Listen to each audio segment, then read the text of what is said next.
Hello designers! In the last video we ended closing the shrink wrap with the opening of the shrink wrap on the bottom side, on the underside of the gift, so that now we need to add the bow. You certainly don't have to add a bow, but many of us do. And how is that done? Well, there is usually an opening between the top of the gift, of the basket itself, the handle, and the tallest item in the gift. You can see an opening here where the shrink wrap is. You need to pierce the shrink wrap so that you can thread the curling ribbon of the bow through that piercing and attach the bow.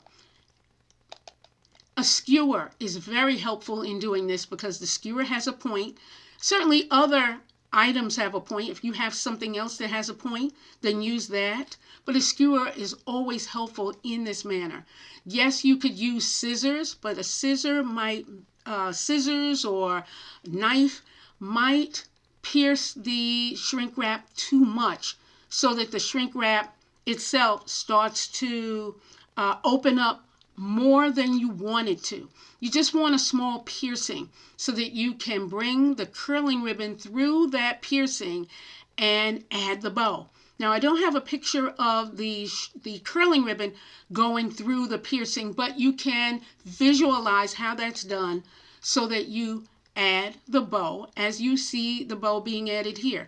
I added the bow to the right side. Now I could have added it in the middle or to the left side, but I happened to add it to the right side of this particular gift so that the gift looks like this, in this manner.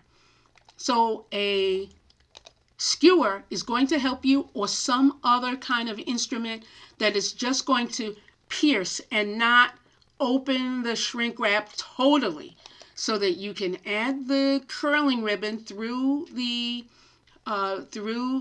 piercing, and then your gift basket is finished.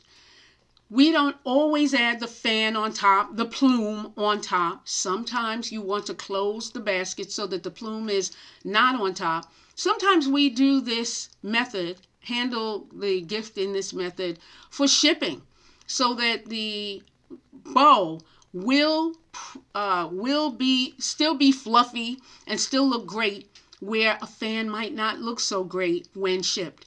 And certainly you can make this kind of gift for local giving as well. Have you used a skewer to pierce the shrink wrap? Or is there some other instrument that's been helpful to you? Or is this something that you plan to do because now you know a method to close your shrink wrap on the bottom and then add the bow on the top? Let me know in the comments. Let me also know through a like if this is the kind of information that helps you. And I'm always interested in what else you want to see. Even though I have an arsenal of information, I always want to get your comments to know what other kinds of design help you want. This is Shirley George Frazier wishing you baskets of success.